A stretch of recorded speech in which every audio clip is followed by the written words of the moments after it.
قرب قیامت میں جب حضرت عیسیٰ علیہ السلام کا ظہور ہوگا تو وہ یہ کہیں گے ہم انشاءاللہ اس کو کل ختم کریں گے. تو انشاءاللہ کا لفظ جب استعمال کریں گے، کیونکہ وہ قوم ہے کافر، وہ اللہ پہ اعتماد کرنا، اللہ پہ توکل کرنا یہ چیز نہیں. جیسے کافر تو نہیں کہے گا نا اللہ نے چاہا تو وہ اللہ پہ یقین نہیں رکھتے. تو وہ جب اللہ کا نام لیں گے اور کہیں گے کہ اللہ نے چاہا تو ہم اس کو کل ختم کر دیں گے، تو پھر اسلام کی وجہ سے وہ دیوار ختم ہو جائے گی. اس کی مثال ایسے جیسے حدیث میں آتا ہے، پچھلی قوموں میں ایک نوجوان تھا جو جادوگر کے پاس بھی جاتا تھا اور راہب کے پاس بھی جاتا تھا، جس کا سورہ بروج میں تذکرہ ہے، والسماء ذات البروج میں. تو جب وہ نوجوان پکڑا گیا، وہ مسلمان ہو گیا تھا، بادشاہ نے اس کو بھیجا تھا جادوگر کے پاس کہ جادو سیکھے، لیکن وہ راہب کے پاس جاتا، عیسائیت سیکھی اس نے اور نیک مسلمان بن گیا. تو بادشاہ نے اس کو قتل کرنے کی حتی الامکان کوشش کی، مگر وہ قتل نہیں ہو پا رہا تھا. بادشاہ نے اس کو پہاڑ پہ بھیجا اپنے سپاہیوں کو لے کے کہ پہاڑ سے لے جا کے اس کو گرا دو، لیکن اللہ نے مدد کی کہ وہ سپاہی گر گئے، یہ بچ گیا. بادشاہ نے حکم دیا اس کو سمندر میں لے جا کے غرق کر دو، وہ سارے سپاہی غرق ہو گئے، یہ بچ گیا. تو کسی بھی طرح سے اس کی قتل کی کوششیں کامیاب نہیں ہو رہی تھی. تو اس نے بادشاہ سے کہا کہ تو اگر مجھے قتل کرنا چاہتا ہے نا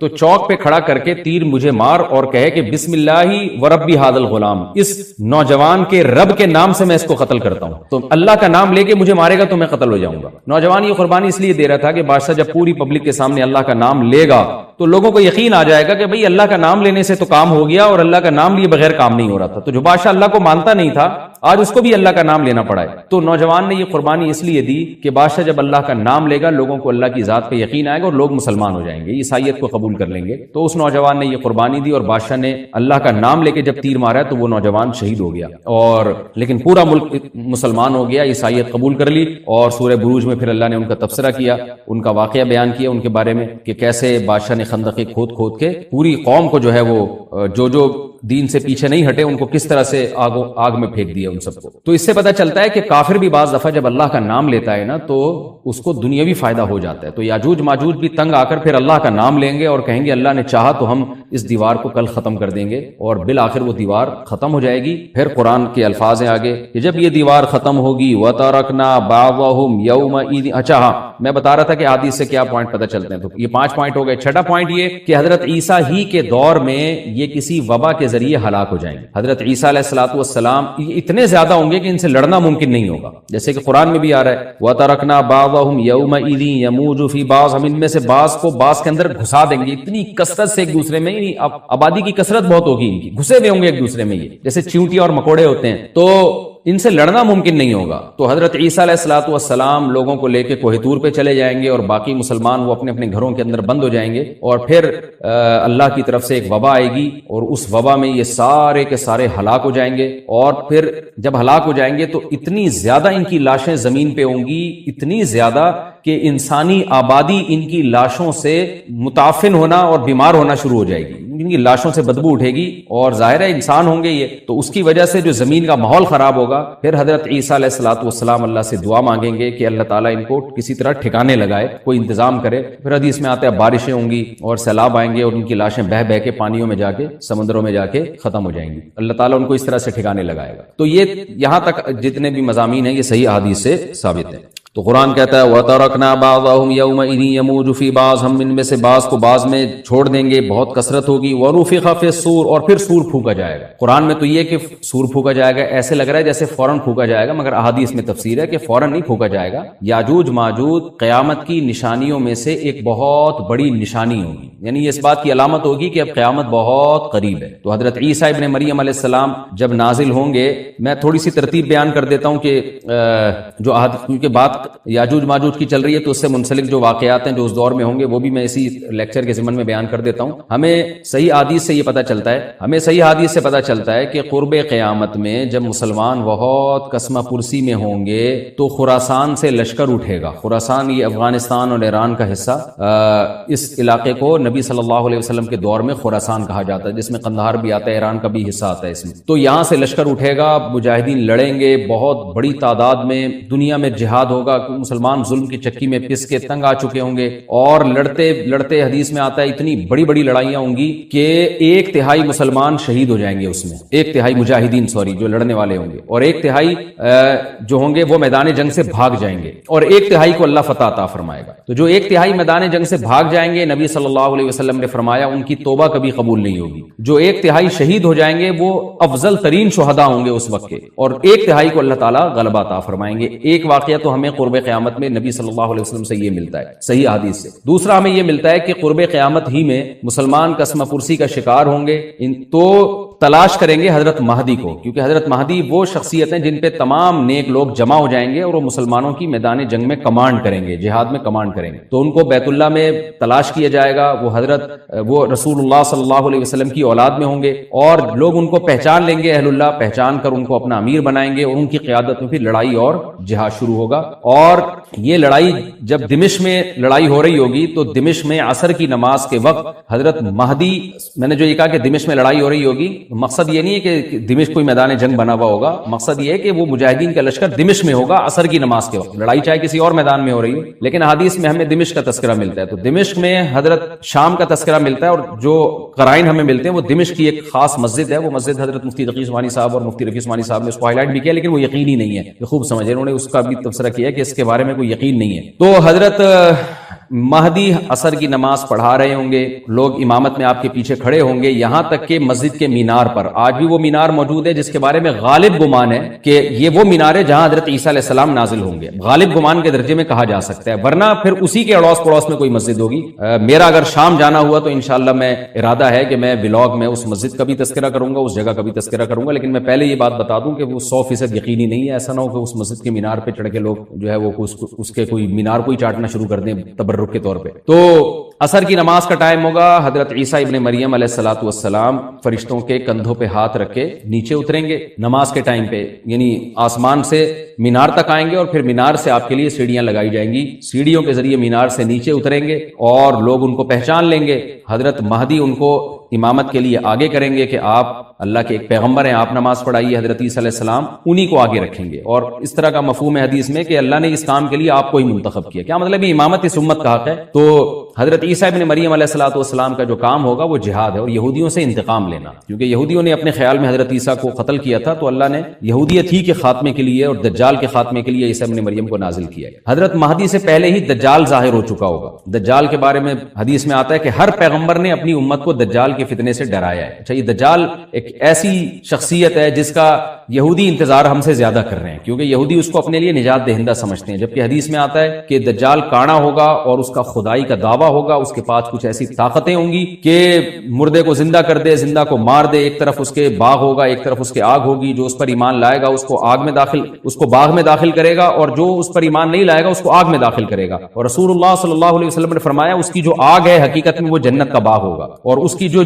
اس کا جو باغ ہے حقیقت میں وہ جہنم کی آگ ہوگی۔ تو جو نبی کی باتوں پہ یقین کرتے ہیں وہ دجال کے فتنے سے محفوظ رہیں گے، اور حدیث میں سورہ کہف کی بھی تلاوت کا حکم ہے، جمعے کے دن جو کہف کی تلاوت کرتا ہے اللہ اس کو دجال کے فتنے سے محفوظ رکھتا ہے۔ اب آپ دیکھیں یہ سورہ کہف میں ہی قیامت کی علامات کا تذکرہ ہے نا، تو شاید اسی وجہ سے کیونکہ جو سورہ کہف پڑھتا رہے گا وہ یاجوج ماجوج کے واقعات بھی پڑھتا رہے گا اور اللہ کی قدرت کے واقعات بھی پڑھتا رہے گا، تو دجال کے فتنے سے اللہ اس کو اس برکت سے بچا کے رکھیں گے، فتنے سے محفوظ رکھیں گے۔ تو وہ ایسی طاقتیں دکھائے گا، بے وقوف لوگ اس پہ ایمان لے آئیں گے۔ حدیث میں آتا ہے کہ کانا کبھی بھی خدا نہیں ہو سکتا، یعنی اس کی تو ایک آنکھ ہوگی نہیں، لیکن بے وقوف لوگ اس کے لیے کچھ ظاہری کمالات دیکھیں گے، یہ نہیں دیکھیں گے کہ یہ تو شکل بھی اس کی اچھی نہیں ہے، یعنی خدا کا بس کم جمال والا ہوتا ہے نا، یہ تو ہے بھی کانا، اور اس کے بڑا بڑا کافر بھی لکھا ہوا ہوگا واضح طور پر، جس سے پتا چلے گا۔ لیکن احمق اور بیوقوف لوگ جیسے روحانی عامل کو کچھ شعبدے دیکھ کر ان پہ سے متاثر ہو جاتے ہیں نا، روحانی عاملوں کے شعبدے دیکھ کے، تو ایسے ہی دجال کے شعبدے دیکھ کے متاثر ہوں گے۔ تو بہت لوگوں کو، خلقت کو، بہت بڑی امت کو گمراہ کرے گا دجال، اہل اللہ کو اللہ تعالیٰ اس کے فتنے سے محفوظ رکھے گا۔ پھر حضرت عیسیٰ ابن مریم جب نازل ہوں گے تو وہ دجال کو قتل کریں گے۔ حدیث میں آتا ہے کہ نیزے کے ذریعے گھوڑے پہ بیٹھ کے قتل کریں گے۔ علماء نے اس حدیث کا دو مطلب بیان کیے ہیں کہ یا تو اس کا مطلب یہی ہے کہ واقعی گھوڑے پہ بیٹھیں گے, نیزہ استعمال کریں گے, اور زمین جو ہے وہ اتنی پہلے اس سے جنگیں ہو چکی ہوں گی کہ لوگ دوبارہ تلواروں گھوڑوں کی طرف آ جائیں گے. اس بات کا امکان ہے, ہر ملک ایٹمی طاقت بن چکا ہے, تو اگر یہ ایٹم بم سارے ملک آپس میں چلا دیں تو ہم دوبارہ گدے گھوڑوں والی زندگی پر آ جائیں گے, ٹیکنالوجی ساری تباہ و برباد ہو جائے گی, انسان کی ترقی. تو اس بات کا بھی امکان ہے کہ کوئی اس سے پہلے ہو سکتا ہے کوئی ایسی جنگ عظیم ہو کہ انسانیت دوبارہ پہاڑوں پتھروں کے دور میں آ جائے. لیکن ظاہر یہ معلوم ہوتا ہے کہ رسول اللہ صلی اللہ علیہ وسلم نے جو کلام کیا ہے, ظاہر ہے اس دور کے لحاظ سے جو لوگوں کے جہاں تک جو لوگوں کی مینٹل اپروچ ہے وہاں تک, تو نبی صلی اللہ علیہ وسلم میزائل یا اور ٹینکوں کا تذکرہ کرتے تو کیا سمجھ میں آتا؟ تو گھوڑے سے مراد ہے جو اس زمانے کا گھوڑا ہوگا, اور نیزے سے مراد ہے اس زمانے کا جو اسلحہ ہوگا, کیونکہ نیزہ نبی کے دور کا ایک مناسب اسلحہ تھا اور گھوڑا نبی کے دور کی میدان جنگ کی ایک مناسب سواری تھی. تو اس سے یہ بھی پتہ چلتا ہے کہ ہو سکتا ہے عیسیٰ ابن مریم نیزے کے بجائے کلاشنکوف کا استعمال کر لیں, تو یعنی وہ نیزہ جو ہے وہ اس کلاشنکوف کی یا جو بھی اسلحہ اس وقت حضرت عیسیٰ ابن مریم استعمال کریں گے اس کی ایک تعبیر ہے. تو اس کا بھی پورا امکان ہے. تو ہمیں بہرحال اتنا ایمان ہمارے لیے ضروری ہے کہ دجال کو قتل کرنے والی جو ذات ہے, جو شخصیت ہے, وہ عیسیٰ ابن مریم علیہ الصلوۃ والسلام. تو حضرت عیسیٰ کے ذریعے اللہ تعالیٰ دجال کو قتل کریں گے, اور حضرت عیسیٰ کی قیادت میں زبردست جہاد ہوگا. حدیث میں آتا ہے کہ عیسیٰ ابن مریم اس دنیا کو امن سے بھر دیں گے, اتنا امن ہو جائے گا اور اتنی مالی فراوانی ہوگی, اتنی مالی, کیونکہ دنیا میں مال بہت ہے, ڈسٹریبیوشن صحیح نہیں ہے, جو تقسیم ہے نا مال کی وہ ظالمانہ ہے, جس کی وجہ سے غریب سے غریب تر ہے, امیر سے امیر تر ہے. حضرت عیسیٰ ابن مریم ایسا نظام قائم کریں گے کہ جس سے مال کی صحیح تقسیم, اور لوگ اٹھیں گے زکوٰۃ کا مستحق تلاش کریں گے اور لوگوں کو زکوٰۃ کا مستحق نظر نہیں آئے گا, غریب تلاش کرنا مشکل ہو جائے گا. یعنی ایک آدمی, حدیث کا مفہوم ہے کہ زکوٰۃ لے کے گھومتا رہے گا اور اس کو کوئی غریب نہیں ملے گا, اتنی مالی فراوانی ہو جائے گی. پھر ترمذی کی روایت میں آتا ہے کہ اللہ کی طرف سے برکتیں ایسی نازل ہوں گی کہ بڑے بڑے انار پیدا ہوں گے, بڑے بڑے انگور پیدا ہوں گے, زمین اپنی برکتیں کھول دے گی. اور حضرت عیسیٰ علیہ السلام خنزیر کو بھی دنیا سے ختم کر دیں گے, خنزیر کی نسل کو ختم کر دیا جائے گا. وَيَضَعُ الْجِزْيَةَ, اور جزیہ کا نظام ختم, اما الاسلام و اما السیف, یا تو تلوار یا اسلام, اس کے علاوہ نہیں. تو نبی صلی اللہ علیہ وسلم کو اللہ نے جس مقصد کے لیے دنیا میں بھیجا تھا, اس مقصد کی جو تکمیل ہے وہ عیسیٰ ابن مریم کے ذریعے. باقی اس میں حکمتیں کیا ہیں اس پر میرے الگ سے بیانات موجود ہیں کہ اللہ نے حضرت عیسیٰ ابن مریم کا انتخاب کیوں کیا اس کام کی تکمیل کے لیے, اسی امت میں کوئی کیوں منتخب نہیں کر لیا, یا یہ کہ پیغمبر صلی اللہ علیہ وسلم ہی کے ذریعے پوری دنیا میں اسلام کو غالب کر دیا جاتا, اس میں کیا حکمتیں ہیں, اس پر میرے الگ سے بیانات موجود ہیں. ابھی تو میں کوشش کرتا ہوں کہ تفسیر سے میں جو ٹو دا پوائنٹ بات ہے اس سے یہاں اس لیکچر میں نہ ہٹوں. تو اسی وقت حضرت عیسیٰ ابن مریم اس کو یاجوج ماجوج کو قتل کریں گے اور دنیا انصاف سے بھر جائے گی. اور اللہ تعالیٰ نے جو پیغمبروں کو دنیا میں بھیجا تھا اس کا مقصد کیفیت اور کمیت دونوں لحاظ سے حاصل ہو جائے گا. اس کے بعد پھر آہستہ آہستہ دنیا میں زوال شروع ہوگا, اور پھر جب پوری دنیا کے لوگ زوال کا شکار ہوتے ہوتے کفر کی طرف جائیں گے, گناہوں کی طرف, اور حدیث میں آتا ہے جب تک ایک شخص بھی اللہ کا نام لینے والا ہوگا اس دنیا پر قیامت نہیں آئے گی, یہاں تک کہ آخری شخص دنیا سے اٹھے گا جو اللہ کا نام لیا کرتا تھا. اس کے بعد اللہ تعالیٰ سور پھونکیں گے, جبریل کو حکم دیں گے سور پھونکنے کا, اور اس دنیا کو تباہ و برباد کر دیا جائے گا. تو آگے قرآن کہتا ہے وَنُفِخَ فِي الصُّورِ, اور پھر سور میں پھونکا جائے گا, فَجَمَعْنَاهُمْ جَمْعًا, پھر ہم ان تمام انسانوں کو جمع کر دیں گے. وَعَرَضْنَا جَهَنَّمَ يَوْمَئِذٍ لِلْكَافِرِينَ عَرْضًا, اور قیامت کے دن ہم جہنم کو, یومئذ جس دن ایسا ہوگا یعنی جس دن سور پھونکا جائے گا, یہ دوسرا سور مراد ہے, لِلْكَافِرِينَ عَرْضًا, کافروں کے سامنے پیش کر دیں گے. الَّذِينَ كَانَتْ أَعْيُنُهُمْ فِي غِطَاءٍ عَنْ ذِكْرِي, یہ وہ لوگ ہیں جن کی آنکھیں میری یاد سے پردے میں پڑی ہوئی تھی, یعنی میری یاد کی چیزیں ان کو نظر ہی نہیں آتی تھیں, غفلت میں پڑی ہوئی تھی جن کی آنکھیں. وَكَانُوا لَا يَسْتَطِيعُونَ السَّمْعَ, اور یہ سننے کی صلاحیت بھی نہیں رکھتے تھے, نہ حق بات سنتے تھے نہ حق دیکھتے تھے, بس اپنے خواہشات کی جو چیزیں ہیں وہ ان کو اچھی لگتی تھیں اور وہی ان کو سمجھ میں آتی تھی. تو یہ ہمارا رکوع الحمدللہ کمپلیٹ ہو گیا. اس رکوع میں ہمیں بہت سارے اسباق ملتے ہیں, میں نمبر وار اس کو مختصراً بیان کر دیتا ہوں. پہلی بات تو یہ کہ دیکھیں اللہ تعالیٰ نے کیسے کیسے بادشاہ دنیا میں بھیجے ہیں اور کتنے پاورفل بادشاہ. حضرت ذوالقرنین کا نام ہی قرن والا, دو کناروں والا, زمین کے بہت بڑے حصے کو حضرت ذوالقرنین نے فتح کیا. اور اللہ کے نیک بندے کیسے اللہ کے راستے میں لڑتے رہے ہیں. تو یہ جو لوگ بیٹھ جاتے ہیں نا بس عبادت کرو اور لڑائی وڑائی اسلام میں ہے ہی نہیں, یہ دنیا میں کوئی بھی عقل مند اس نظریے کا حامی نہیں ہوگا. تو طاقت اور قوت کی اسلام میں بہت زیادہ اہمیت ہے. اس سے ہمیں یہ بھی پتہ چلتا ہے کہ اپنے ملک کی, خاص طور پر اسلامی ملک کی جو فوجی قوتیں ہیں، جو فوجی طاقتیں ہیں، ان کی ہمیں قدر کرنی چاہیے، کیونکہ اگر کوئی بھی ملک عسکری لحاظ سے کمزور ہو جائے، کیونکہ اللہ تعالیٰ تو جو عسکری لحاظ سے طاقتور قومیں تھیں اللہ نے ان کا کتنا تذکرہ کیا، ہاں وہ اللہ کے باغی نہ ہو، تو اسلامی ملک میں کوئی بھی اسلامی کنٹری ہے، چاہے سعودی عرب ہے، چاہے پاکستان ہے، چاہے ترکی ہے، کوئی بھی اسلامی کنٹری ہے، اس کی فوج کی قدر کرنی چاہیے، کیونکہ اسی کی وجہ سے ملک کا بارڈر محفوظ ہوتا ہے۔ اگر مسلمان عسکری لحاظ سے کمزور ہونا شروع ہو جائیں تو کافر ہمیں گاجر مولی کی طرح کاٹنا شروع کر دیں، اسلام دشمن قوتیں ہمیں کھا جائیں،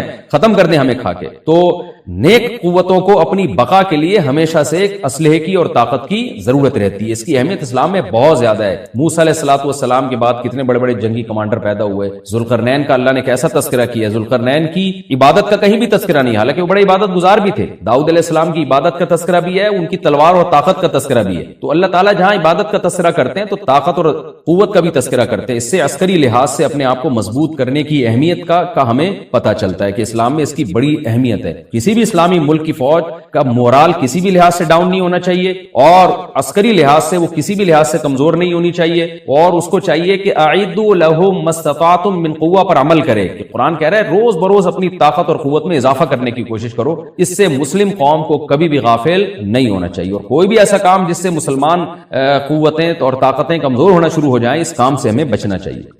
دوسری بات ہمیں یہ پتہ چلی کہ اللہ تعالیٰ نے اہل اسلام کے ذمے پوری دنیا کی ذمہ داری لگائی ہے، کسی ایک ملک کی نہیں۔ جتنے بھی پیغمبر آئے ہیں جب وہ دنیا فتح کرنا شروع کی ہے تو کہیں رکے نہیں ہیں وہ کہ بھئی یہاں تک، اس سے آگے نہیں جانا، ان کی صلاحیت ہی ختم ہو گئی ہو، وسائل ہی ختم ہو گئے ہو تو الگ بات ہے۔ تو پوری دنیا ہے جس میں اللہ کے دین کو غالب کرنا ہے، اب اس کا طریقہ کیا ہوگا، ظاہر ہے جو جس زمانے میں سوٹیبل طریقہ ہو وہ اختیار کیا جائے گا۔ تو حضرت ذوالقرنین پہلے انتہائی مشرق کی طرف گئے ہیں، جہاں سورج نکلتا ہے تو وہاں سے جہاں سے آبادی شروع ہو رہی ہے، اور ان کا خیال تھا کہ اب آگے آبادی نہیں ہے تو پھر جا کے سٹاپ کیا ہے۔ مغرب میں بھی ایسے ہی، شمال میں بھی ایسے ہی۔ تو ہمیں جب دیکھتے ہیں کہ جب صحابہ کرام نے دنیا فتح کرنا شروع کی ہے تو ہمیں مسلمان کمانڈروں میں بھی ایسے واقعات ملتے ہیں کہ وہ علاقے فتح کرتے کرتے سمندر کے کنارے پہنچے اور انہوں نے سمندر کو دیکھ کے کہا کہ تیرے آگے بھی آبادی ہوتی نا تو ہم اللہ کا کلمہ وہاں بھی بلند کرتے۔ تو یہ دور تھا مسلمانوں کا، اور یہ عیسیٰ ابن مریم دوبارہ پھر وہی کریں گے، پوری دنیا کو فتح کریں گے۔ تو حضرت ذوالقرنین کے اس واقعے سے پتہ چلتا ہے کہ پوری دنیا کی ذمہ داری اللہ نے ہمیشہ سے اہل اللہ پہ لگائی ہے، اور وہ پوری دنیا میں اللہ کے دین کو غالب کرنے کی کوشش میں ہمیشہ سے لگے رہے ہیں۔ تیسری بات ہمیں پتہ چلتی ہے